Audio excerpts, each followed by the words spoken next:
In this video, I'll show you how to find new Tron Memecoins on Dexscreener. Ensure you subscribe and turn on the notification to this channel for lots of educational guides and content like this.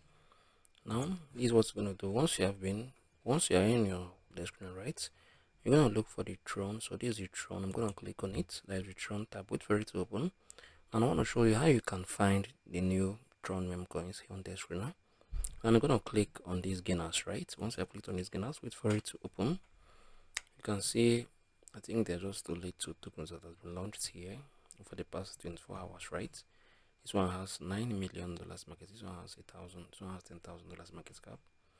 So if I click on the newest, let me know if there's anything that is currently on. Okay, yeah, so there's something. It's 4 hours, 2 hours, 3 days, and a lot of them.